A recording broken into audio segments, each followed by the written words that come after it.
ഭവനങ്ങളിൽ ദൈവസന്നിധിയിലായിരിക്കുന്ന എല്ലാ പ്രിയപ്പെട്ടവരെയും ഒരിക്കൽ കൂടെ ക്രിസ്തുയേശുവിൽ വന്ദനം ചെയ്യുന്നു.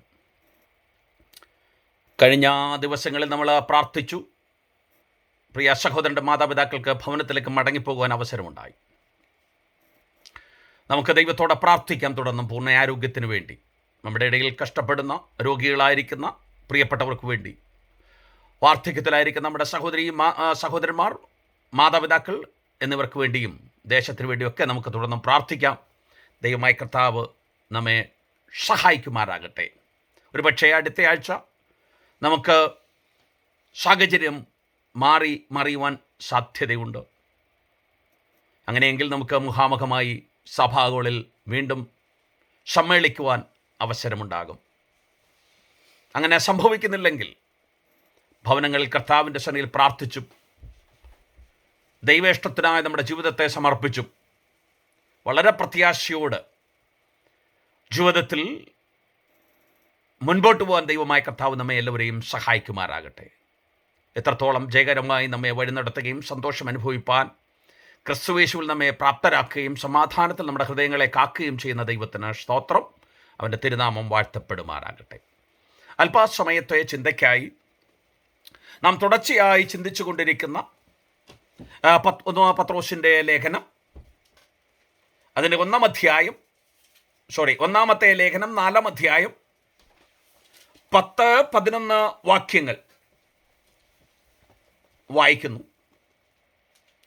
ഓരോരുത്തന് വരം ലഭിച്ചതുപോലെ വിവിധമായുള്ള ദൈവകൃപയുടെ നല്ല ഗ്രഹവിചാരകന്മാരായി അതിനെക്കൊണ്ട് അന്യോന്യം ശുശ്രൂഷിപ്പീൻ. ഒരുത്തൻ പ്രസംഗിക്കുന്നുവെങ്കിൽ ദൈവത്തിൻ്റെ അരുളപ്പാട് പ്രസ്താവിക്കുന്നു എന്ന പോലെയും, ഒരുത്തൻ ശുശ്രൂഷിക്കുന്നുവെങ്കിൽ ദൈവം നൽകിയ പ്രാപ്തിക്കൊത്തവണ്ണവുമാകട്ടെ. എല്ലാറ്റിലും ദൈവം യേശുക്രിസ്തു മൂലം മഹത്വപ്പെടുവാൻ ഇടവരട്ടെ. മഹത്വവും ബലവും എന്നേക്കും അവനുള്ളത്. ആമേൻ. 1 Peter chapter 4 verses 10 and 11. ഒന്നാം പത്രോസിന് എഴുതിയ ലേഖനം, അതിൻ്റെ 4-ാം അധ്യായം 10-11 വാക്യങ്ങൾ.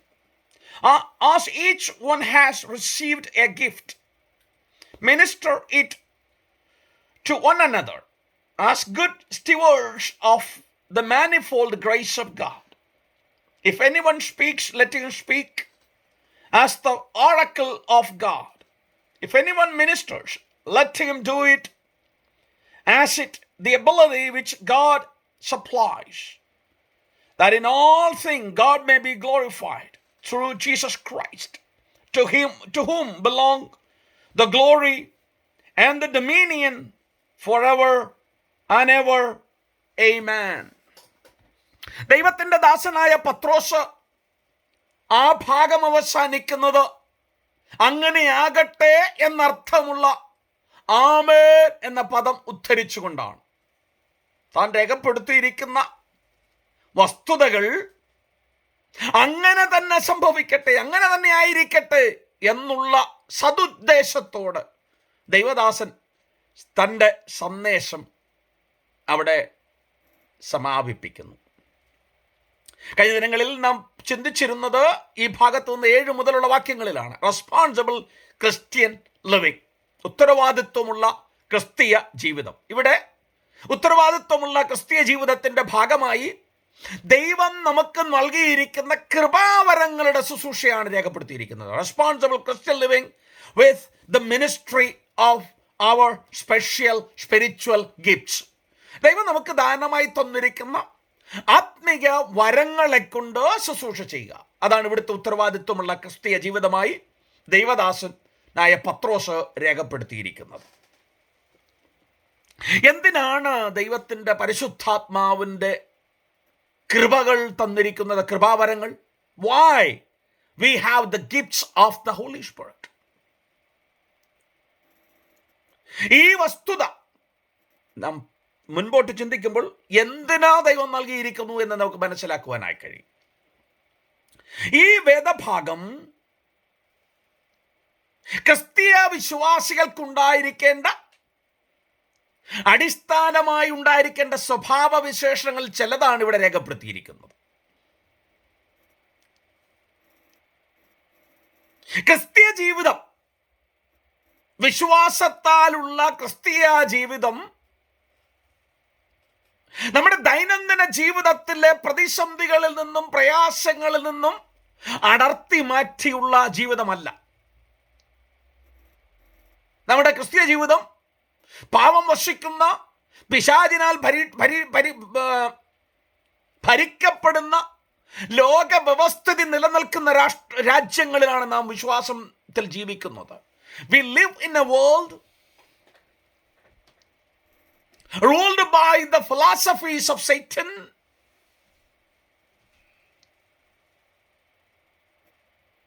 and we afflicted by the multitudes of human sin.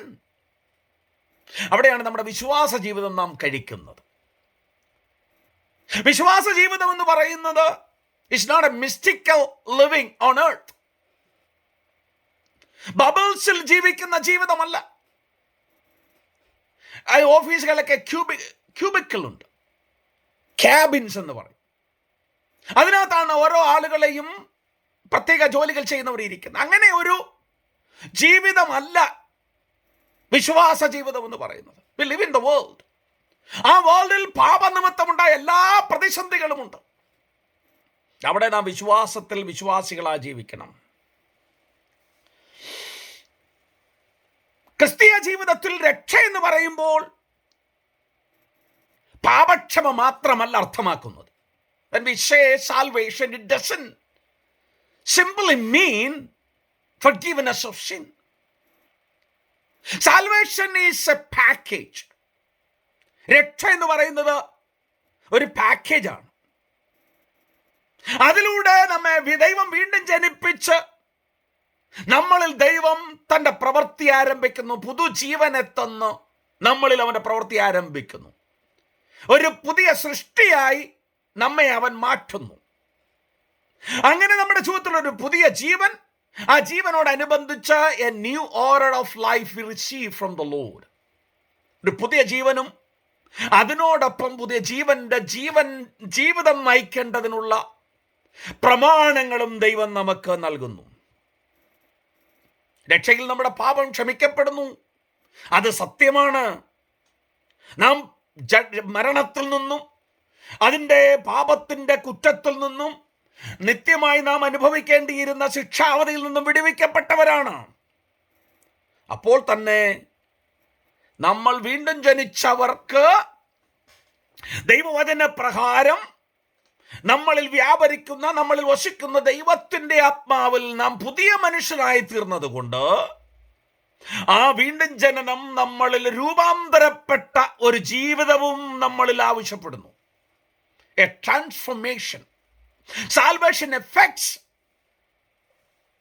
our life, and the life turned into to be transformed. രൂപാന്തരപ്പെട്ടുകൊണ്ടിരിക്കുന്ന ഒരു ജീവിതം നമ്മളിൽ ദൈവം ആഗ്രഹിക്കുന്നു. ക്രിസ്തുയേശു ക്രൂശിൽ മരിച്ചപ്പോൾ നാമും അവനോടുകൂടെ മരിച്ചു.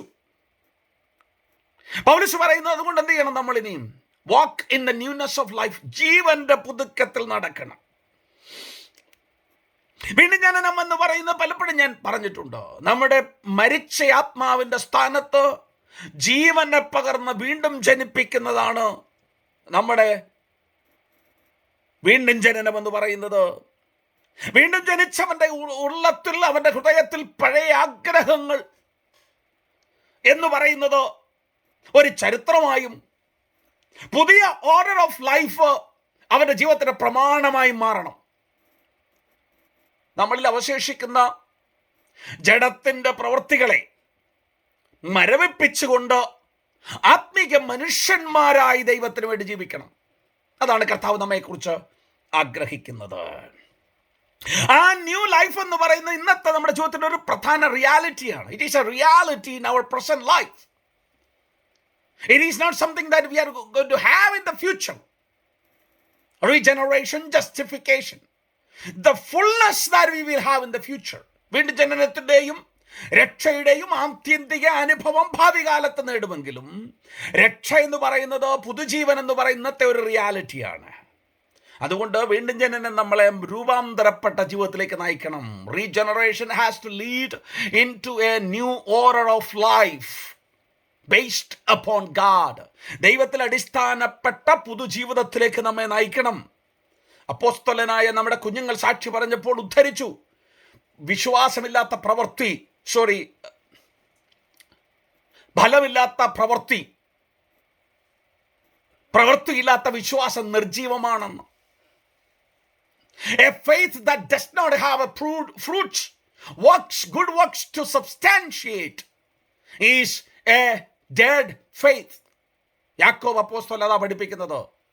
അപ്പോൾ നമ്മുടെ ജീവിതത്തെ മുൻപോട്ട്, ഇവിടെ ക്രിസ്തീയ ജീവിതത്തിന്റെ, നമ്മുടെ ജീവിതത്തിൽ പത്രോസ് കൊടുക്കുക instruction for Christian living, principle for Christian living. ആദ്യത്തെ ഞാൻ പറഞ്ഞായിരുന്നു, personal relationship with God. That relationship is cultivated through holiness and prayer. Therefore, we should have sound judgment and sober mind. Sound judgment and sober. നിർമ്മതരായിരിക്കണം, സുബോധമുള്ളവരായിരിക്കണം. എന്തിനാണെന്നറിയാമോ? നമ്മുടെ കർത്താവിനോടുള്ള ബന്ധത്തിൽ നമ്മുടെ ആത്മീയ ജീവിതം മുൻപോട്ട് പോകേണ്ടതിന്. രണ്ടാമത്തെയാണ്, second principle he said, that explained last week, is love relationship with our fellow brethren. അത് പാപത്തിന്റെ ബഹുത്വത്തെ മറയ്ക്കുന്നു. We should live in a love relationship in the community of redeemed people. വീണ്ടും ജനിച്ച വിശുദ്ധന്മാരുടെ കൂട്ടത്തിൽ സ്നേഹമാചരിച്ചുകൊണ്ട് ജീവിക്കണം. സ്നേഹമാചരിക്കാത്ത സഭയെ വിമർശിച്ചുകൊണ്ട് വെളിപ്പാട് പുസ്തകത്തിൽ ദൈവാത്മാവ് അരുളപ്പാട് നൽകുന്നുണ്ട്.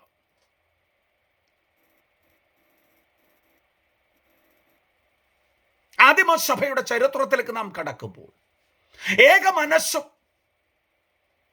ഐക്യതയും അവരിൽ ആരംഭകാലത്തുണ്ടായിരുന്നു. പിൽക്കാലത്ത് ജനങ്ങളുടെ എണ്ണം കൂടിയപ്പോൾ സ്വാഭാവിക മാറ്റങ്ങളും അവരുടെ ഇടയിലുണ്ടായി. എങ്കിലും അത് പരിഹരിച്ച് മുൻപോട്ട് പോകുന്നതിൽ അവർ ശ്രദ്ധാലുക്കളായിരുന്നു. അപ്പോൾ നാം സ്നേഹത്തിൽ സഹോദരവർഗമായി കർത്താവിൻ്റെ സന്നദ്ധിയിൽ പാർക്കണം. മൂന്നാമത്തെ കാര്യം ഇവിടെ പറയുന്ന 10-11 വാക്യത്തിൽ, തേർഡ് എലമെന്റ് അവിടെ പറയുന്നത് എന്താണെന്നറിയാമോ? സ്പിരിച്വൽ, ആത്മീക വരങ്ങളെക്കുറിച്ച്. അവിടെ ശുശ്രൂഷിക്കാന്നൊരു വാക്കുണ്ട്. ആ വാക്കിന്റെ അർത്ഥം serve. The word serve literally means to wait for people on a serving table. നമ്മൾ പറയത്തില്ല waitress. നമ്മളെ റെസ്റ്റോറൻറ്റിൽ ചെന്നാൽ നമ്മെ സേവ് ചെയ്യാനുള്ള ആളുകളുണ്ട്. We stand, take orders, they serve. An attendant or an assistant എന്നാണ് അതിൻ്റെ അർത്ഥം. serve.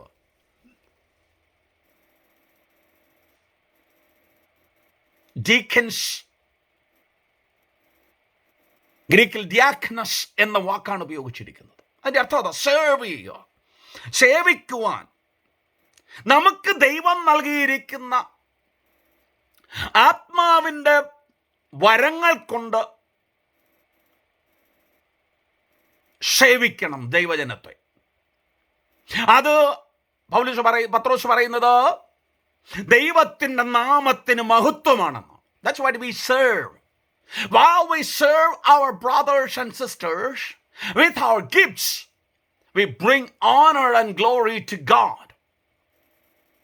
നമുക്ക് ദൈവം നൽകിയിരിക്കുന്ന കൃപാവരങ്ങൾ കൊണ്ട് നാം ശുശ്രൂഷ ചെയ്യുമ്പോൾ നാം ദൈവനാമത്തിന് മഹത്വം കൊണ്ടുകയാണ്. ദ എക്സ്റ്റെൻഡ് ഓഫ്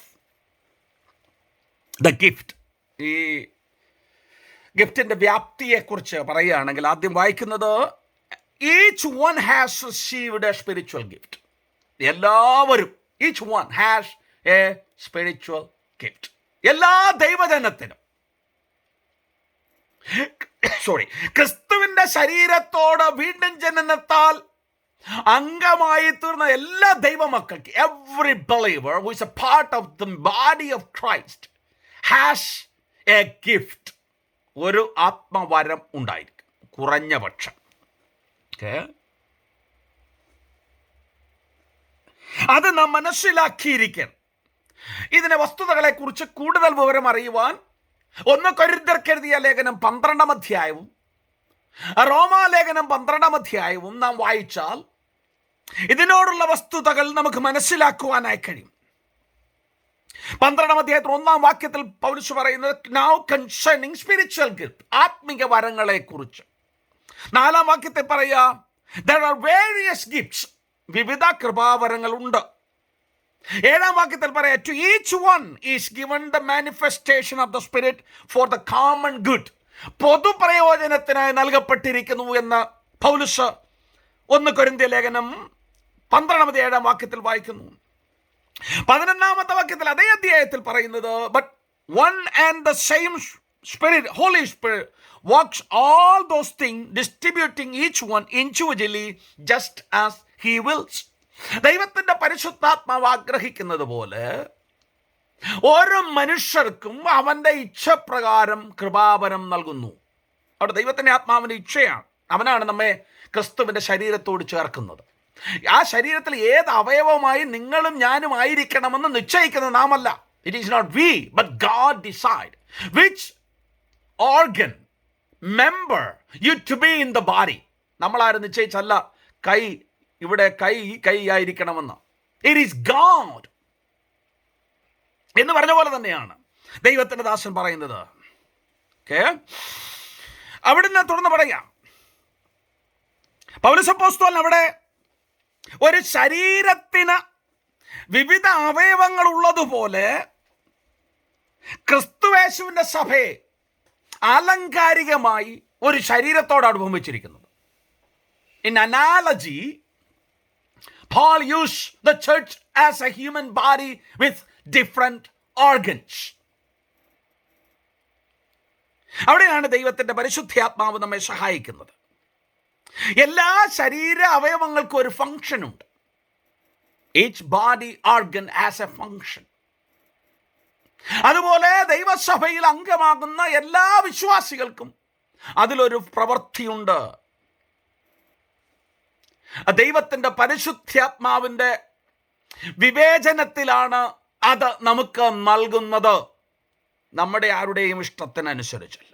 അതെന്തിനാന്ന് വെച്ചാൽ for the common good of the church, ദൈവസഭയുടെ പൊതുപ്രയോജനത്തിനായി എന്ന് പറയുമ്പോൾ നമ്മുടെ പ്രയോജനത്തിന് വേണ്ടി മാത്രമല്ല, it's for the common good. റോമാലേഖനം 12-ാം അധ്യായത്തിൽ another list of gifts of the Holy Spirit. അവിടെ 12-ാം അധ്യായം 3-ാമത്തെ വാക്യത്തിൽ പൗലോസ് പറയുന്നത് God gives gift, he also gives the measure of faith to operate that gift. ദൈവം ആത്മാവിന്റെ വരം നൽകുമ്പോൾ തന്നെ ആ വരം നാം ഉപയോഗിക്കേണ്ടതിന് നമുക്ക് വിശ്വാസവും ദൈവം പങ്കിടുന്നു. That's what God does. You have given a gift, he gives you ability to discharge that ministry. That's the greatness of God. നമ്മൾ ജോലിക്ക് കയറിയത് നമ്മളെ ട്രെയിനിങ് തരാറുണ്ട്. ഇവിടെ ട്രെയിനിങ് മാത്രമല്ല, God gives power and ability so that we can minister with the gift that God has graciously given to us. ദൈവം തന്റെ കൃപയാൽ നമുക്ക് വിട്ട കൃപാവരങ്ങളാൽ നമുക്ക് എന്ത് ചെയ്യാൻ പറ്റും? ശുശ്രൂഷിക്കാൻ കഴിയും. അത് ദൈവത്തിന്റെ ശക്തിയാലാണ് നാം എന്ത് ചെയ്യുന്നത്? ശുശ്രൂഷിക്കുന്നത്. It is by the power of God we minister to God's people. ദൈവത്തിന്റെ ജനത്തിന് ദൈവശക്തിയാൽ നാം ശുശ്രൂഷിക്കുന്നു. അപ്പോൾ ദൈവജനത്തിന്റെ പ്രയോജനമുണ്ടാകും. ദൈവത്തിന്റെ വചനം വായിക്കുന്നത് തിമോഥെയോസിന്റെ ലേഖനത്തിൽ നമുക്ക് മനസ്സിലാക്കാൻ കഴിയും. പൗലോസ് പറയാ നമുക്ക് ഗിഫ്റ്റ് എന്ത് ചെയ്യാൻ പറ്റും? നെഗ്ലക്റ്റ് ചെയ്യാൻ കിട്ടും. Even the great man Timothy neglected the gift in him. ഭയവും ഭീരുത്വവും നിഷ്ക്രിയത്വം ഒക്കെ നമ്മെ ബാധിക്കും. Fear, timidity and indiscrimination that comes in. We may not be able to minister with our gifts. So we may neglect. അതിനെ നമ്മൾ ഉപയോഗിക്കാതെ ഇരിക്കും. അത് നമ്മുടെ ജീവിതത്തിൽ ഉണ്ടാകരുത്. ഈച്ച് ബ്രദേഴ്സ് ബിലവഡ്, പ്രിയപ്പെട്ടവരെ, നിങ്ങൾക്ക് ദൈവം നൽകിയിരിക്കുന്ന ആത്മാവിൻ്റെ ദാനം എന്തെന്ന്, കൃപാവരം എന്തെന്ന് മനസ്സിലാക്കി അതിനെ ഉപേക്ഷയായി വിചാരിക്കാതെ ദൈവജനത്തിൻ്റെ ആത്മീയ വർധനവിനായി ശുശ്രൂഷിപ്പാൻ ശുഷ്കാന്തിയോട്, ധൈര്യത്തോട് നിങ്ങൾ നിലനിൽക്കണം. അതാണ് ദൈവം നമ്മെക്കുറിച്ച് ആഗ്രഹിക്കുന്നത്. നമ്മുടെ പ്രയത്നം നിമിത്തം ഒരാത്മാവിന് ശക്തി ഉണ്ടാകുന്നുവെങ്കിൽ, നമ്മൾ പ്രയത്നിക്കാത്ത നിമിത്തം ഒരുവൻ ക്ഷീണിച്ചു പോയാൽ ഉത്തരവാദിത്വം നമ്മളാണ്. അത് മനസ്സിലാക്കി മുൻപോട്ട് വന്ന് ദൈവം സഹായിക്കട്ടെ. നമ്മുടെ ആത്മവരത്തിന്റെ ഉറവിടം കർത്താവാണ്. അതാണ് കൊരിന്ത്യർ ലേഖനം 12:4 പറയുന്നത്. ഗിഫ്റ്റ്സ് ആർ ഗിവൻ, നമുക്ക് നൽകുന്നതാണ്, നാം ഏൺ ചെയ്യുന്നതല്ല. It is not a reward for a meritorious life. മെറിറ്റോടുകൂടി ഒരു ജീവിതം നയിച്ചതിന് നൽകുന്ന പ്രതിഫലമല്ല. Gifts is a gift that we receive from the Lord. ദൈവത്തിൽ നിന്ന് ദാനമായി ലഭിക്കുന്നതാണ് കൃപാവരം. അത് നാം ദൈവനാമത്തിൻ്റെ മഹത്വത്തിനായി ഉപയോഗിക്കണം. ഇല്ലെങ്കിൽ നാം ലജ്ജിക്കേണ്ടി വരും. ദൈവസന്നിധിയിൽ നിൽക്കാൻ അവസരമുണ്ടാകുന്നുവെങ്കിൽ എന്നുള്ള വസ്തുത ഞാൻ നിങ്ങളെ ഓർമ്മപ്പെടുത്തട്ടെ. ഈ കൃപാവരങ്ങൾ supernaturally given by the discretion of the triune God. ത്രിയേകനായ ദൈവത്തിൻ്റെ വിവേചന അധികാരത്താലാണ് അവൻ അത് നമുക്ക് നൽകിയിരിക്കുന്നത്. ഈ ദൈവമാണ് നമ്മെ തിരഞ്ഞെടുത്തത്. ആ ദൈവമാണ് നമ്മെ തിരുസഭയിൽ യേശുക്രിസ്തുവിന്റെ ശരീരമാകുന്ന സഭയിൽ ചേർത്തത്. ആ ദൈവമാണ് നമുക്കൊരു പ്രവൃത്തി നിശ്ചയിച്ചിരിക്കുന്നത്. അതുകൊണ്ട് 11ാമത്തെ വാക്യം, the same spirit works in all those things and he distributes each one individually just as he wills. അവൻ ആഗ്രഹിക്കുന്ന പോലെ നമുക്ക് കൃപാവരങ്ങളെ തന്ന ദൈവം തൻ്റെ സഭയിൽ ഉപയോഗിക്കുന്നു. സ്പിരിറ്റ്, ആത്മീയ വരം എന്ന് പറയുന്നത് is A super natural ability, capacity from God to minister to for the body of Christ. ദൈവസഭയെ ശുശ്രൂഷിക്കാൻ, സുവിശേഷ വേലയിൽ പങ്കാളികളാകുവാൻ ദൈവം തൻ്റെ ശക്തിയാൽ നമുക്ക് നൽകിയിരിക്കുന്ന ഒരു ദാനമാണ് ആത്മാവിൻ്റെ വരം. പ്രിയപ്പെട്ടവരെ, നമ്മ അതെന്ത് ചെയ്യരുത്, നിഷ്ക്രിയരായി തീരരുത്. ആ കൃപാവരങ്ങളെ ഇവിടെ 2 രീതിയിലാണ് പത്രോസ് പറയുന്നത്. ഒന്ന്, spiritual gift in 2 categories. One is speaking gift, another one is serving gift. 2 കാര്യങ്ങൾ. ഒന്ന് സ്പീക്കിംഗ്. അത് നമ്മൾ കൊരിന്ത്യർ ലേഖനത്തിൽ വായിക്കുകയാണ്. ഏതൊക്കെയാണെന്ന് പറയാം. ഇവിടെ വായിക്കിയത് പത്രോസിന്റെ ലേഖനത്തിൽ, whosoever speaks let him speak as it were the utterances of God. Whosoever serve let him do as by the strength which God supplies. ഞാൻ വായിക്കും, ഒരുത്തൻ പ്രസംഗിക്കുന്നു 11 എങ്കിൽ ദൈവത്തിൻ്റെ അരുളപ്പാട് പ്രസ്താവിക്കുന്ന പോലെ, ഒരുത്തൻ ശുശ്രൂഷിക്കുന്നു എങ്കിൽ ദൈവം നൽകുന്ന പ്രാപ്തിക്കൊത്തവണ്ണവുമാകട്ടെ. That's what the 2, ശുശ്രൂഷ, പ്രസംഗം, സ്പീക്കിംഗ്, സ്പീച്ച്. ഈ 2 കൃപാവരങ്ങളാണ് ഇവിടെ എഴുതിയിരിക്കുന്നത്. ഈ speaking it's involve preaching, teaching, giving word of wisdom, giving word of knowledge, prophecy, etc. ഇതാണ് സ്പീക്കിംഗ് ഗിഫ്റ്റ്സ്. ജ്ഞാനം, അറിവ്, പ്രവചനം, പ്രസംഗം, പഠിപ്പിക്കൽ, ഉപദേശം, ഇതൊക്കെയാണ് ടീച്ചിങ് ഗിഫ്റ്റ്സ് എക്സെട്ര. അത് രേഖപ്പെടുത്തുന്നു. Then serving gifts, hospitality, administration, showing mercy. That's how the serving gifts. You serve with your gifts. ഈ കൃപാവരങ്ങളൊക്കെ സഭയിൽ തന്നെ ശുശ്രൂഷിക്കണം. സഭ പശ്ചാത്തലം ശുശ്രൂഷിക്കണം നിർബന്ധമില്ല. Giving word of wisdom to be, it can be an individual capacity. Serving with the hospitality, it can be an individual capacity. വ്യക്തിപരമായി ചെയ്യാൻ കഴിയും, വ്യക്തിപരമായ അവസരങ്ങളിൽ, സാഹചര്യങ്ങളിൽ. അത് പൊതുസഭ കടന്നു വന്നാൽ ശുശ്രൂഷിക്കണമെന്നില്ല. അപ്പോൾ ഇതിന് വ്യക്തിപരമായ എലമെന്റുമുണ്ട്, സഭാതലത്തിലുള്ള കാര്യമുണ്ടോ എന്ന് മറന്നു പോകരുത്. പത്രോസ് പറയാണ്, നിങ്ങൾ സ്പീക്കിംഗ് ചെയ്യുന്നുണ്ടെങ്കിൽ to speak the utterances of God. ദൈവത്തിൻ്റെ അരുളപ്പാട് അറിയിക്കുന്ന പോലെ പ്രസംഗിക്കണം. ഇപ്പൊ പഴയ നിയമ പ്രവാചകന്മാർ ദൈവത്തിൻ്റെ ആലോചന അറിയിച്ചെന്ന് പറഞ്ഞാൽ അവർക്ക് ശങ്കിക്കേണ്ട കാര്യമില്ല. ഏലിയ പ്രവാചകൻ ആഹാബിന്റെ അടുത്ത് എന്ന് പറയാം, ദൈവം പറഞ്ഞു നീ പോയി പറ. He has no need to be afraid of to face a man and to say the word that he received from God.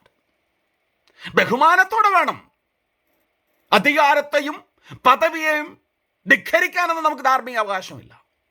With the due respect to persons of authority and power, influence. അധികാരികളായിരിക്കുന്ന ആളുകളോട് ബഹുമാനത്തോട് ദൈവവചനം സംസാരിക്കേണ്ടതിന് ഭയപ്പെടേണ്ട കാര്യമില്ല.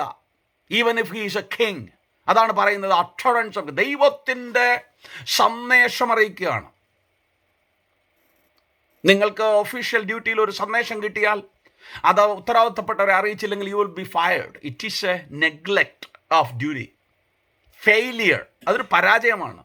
അതിന് ഉത്തരവാദിത്വം നമ്മളുള്ള എന്ന് പറഞ്ഞ പോലെ ദൈവം നമുക്ക് തന്നിരിക്കുന്ന ദൈവിക ആലോചനയെ, ദൈവത്തിൻ്റെ സന്ദേശത്തെ അതറിയിക്കുന്നില്ലെങ്കിൽ നമ്മുടെ മേളിൽ അത് നമുക്ക് കുറ്റമായി ചാർത്തപ്പെടും.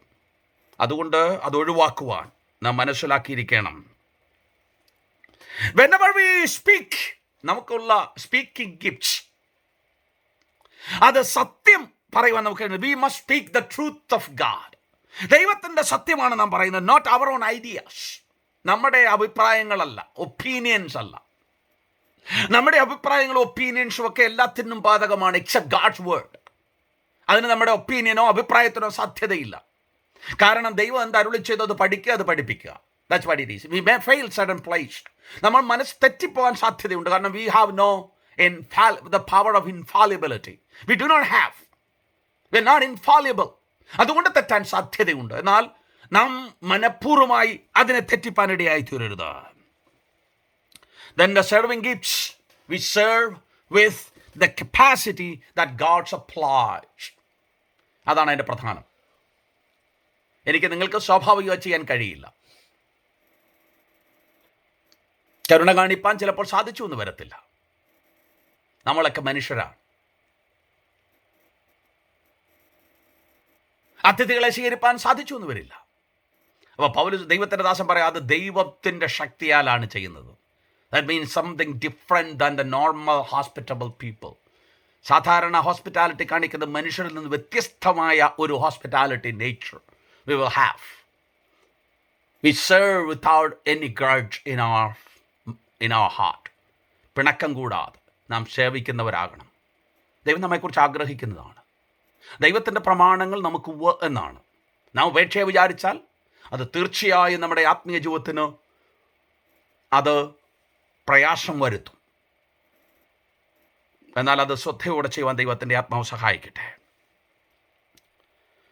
പത്രോസ് പറയുക, states that you have a God-given gift, spiritual gift. It is a spiritual enablement. ദൈവത്തിൻ്റെ ആത്മാവിനാ നമുക്കുള്ള നൽകുന്നതാണ്. അത് നാം എന്ത് ചെയ്യണം? ദൈവസഭയെ ശുശ്രൂഷിപ്പാൻ ഉപയോഗിക്കണം.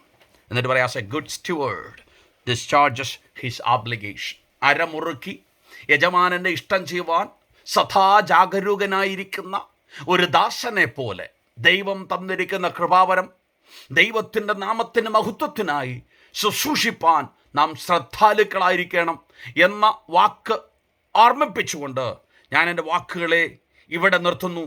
തുടർന്ന് വരുന്ന ഭാഗത്തോട് ചേർത്ത് ബാക്കി ഭാഗം ചിന്തിക്കാം. ദൈവത്തിൻ്റെ ആത്മാവ് നമ്മെ സഹായിക്കുമാറാകട്ടെ. നമ്മുടെ ജീവിതത്തിൽ ഇതുവരെയും നമ്മെ കൂടെ ഇരുന്ന് പരിപാലിച്ച് വഴി നടത്തിയ ദൈവത്തിന് മഹത്വമാകുമാറ് നമുക്ക് നൽകി തന്നിരിക്കുന്ന സകല കൃപാവരങ്ങളും ഒരു കൃപാവരവും മോശമല്ല. പൗലോസ് കൊരിന്ത്യർ പറയുമ്പോൾ ചില കൃപാവരങ്ങൾ മോശമെന്ന് തോന്നി അതിന് ദൈവം ഗിവ് മോർ ഓണർ. ശരീരത്തിലെ ചില അവയവങ്ങൾ വീക്കാണെന്ന് തോന്നുന്നെങ്കിൽ ദൈവവചനം പറയുന്നു he gives more honour to that seem to be the weak organs of our body. Therefore it can function properly. പ്രവർത്തിപ്പാൻ അവനെ ശക്തീകരിക്കുന്ന ദൈവമാണ്. പ്രിയപ്പെട്ടവരെ, അത് നിർവഹിക്കുവാൻ ശ്രദ്ധാലുക്കളായി നമ്മുടെ ആത്മീയ ജീവിതം മുൻപോട്ട് നയിക്കുവാൻ ദൈവാത്മാവ് നമ്മെ സഹായിക്കട്ടെ. നമ്മുടെ കണ്ണുകളെ അടയ്ക്കാം. നമുക്ക് ദൈവത്തോട് പ്രാർത്ഥിക്കാം.